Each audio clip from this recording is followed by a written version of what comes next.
Evlerde falan? Evlerde ufak tefek var yani öyle ağır hasarlı az. Bayağı bir vardı. Zaten Malatya'nın hemen hemen %80'i gitti. Kalan %20'sinin o %30'u da %40'ı da buraya geldi. Allah'a şükür Rasyon var. Valla Malatya'nın gelip merkezi biraz ziyaret ettik. Böyle çadır kentleri dolaştık.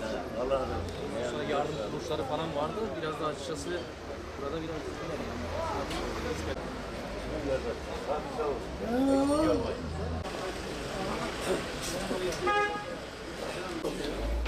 Genel Başkan Yardımcımız. Kolay gelsin, geçmiş olsun. Sağ olun, teşekkür ederim. Veteriner muhafaza etsin. Sağ olun. Burada tabii Malatya gibi değil, Malatya'da hayatım olmuş gibi. Yok, burada yani var, hasar var da çok şükür. Hoş geldiniz. Geçmiş olsun. Hoş geldiniz. Tabii veteriner muhafaza etsin. Sağ olasın. İyisiniz. Çok şükür. Sağlığımız iyi. Allah iyilik versin. Gerisini Önemlisi de bu açıkçası. Tabii ise yok, sıkıntı Sarsış şu var an. mı? Tabii. Şu an mesela biz geçen dönemde çoğunu nakit satarken şu an çoğunu deftere yazıyoruz. Çoğunu tanıyoruz. Allah kolaylık versin inşallah. Çok Tekrar geçmiş olsun. Allah razı olsun. Çok sağ olun. Haricinde de Allah'tan geldi. Yani geri Allah aldı. Yapacak hiçbir şey yok. Genel Başkan Yardımcımız. Allah veteriner muhafaza etsin. İyisiniz. Elhamdülillah. Çok bazı çalışmalarımız vardı. Açıkçası İlk gelen parti de sizsiniz abi. yani valla çok güzel. Yani caddeyi geçtik de biz bu arada ilk gelen Allah Hoş geldin. Elhamdülillah. Allah razı olsun. Siz de iyisiniz Çok inşallah. şükür. Hoş geldiniz. Kolay gelsin. Çok geçmiş olsun. Rabbim mekanına muhafaza etsin inşallah. Allah razı olsun. İyisiniz. Hamdolsun siz de iyisiniz. Elhamdülillah. Allah razı olsun. Evet. Yaşanım. Allah razı olsun. Allah yardımcı olsun inşallah. Şey ikram edeyim.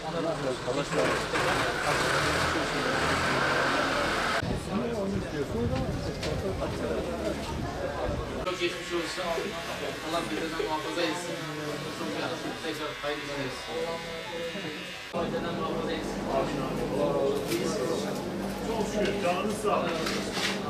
Bugün Hüdapar Genel Merkez ekibi olarak Battal Gazi ilçesinin merkezine gelmiş bulunmaktayız. Eski Malatya tabir edilen bölgedeyiz. Malatya merkeze nazaran hasarın daha az olduğu bir bölge.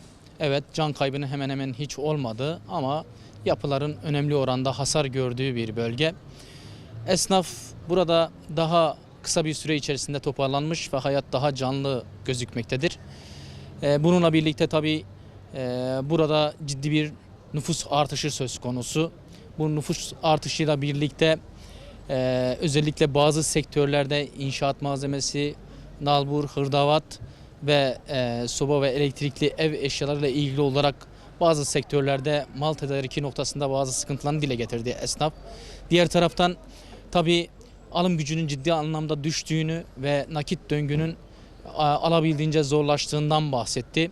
Buna ilişkin olarak özellikle hükümetten bazı beklentileri var. Evet, hükümetin açıklamış olduğu bazı destekler var ancak sahaya tamamen yansımadığı, hatta esnaf tarafından bunun ne olduğu konusunda tam olarak anlaşılmadığını sahada gördük.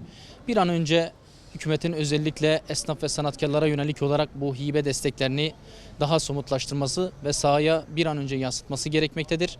Ki bu hem yani bu şehrin hem de bu şehrin insanın ayağa kalkması açısından son derece önemlidir.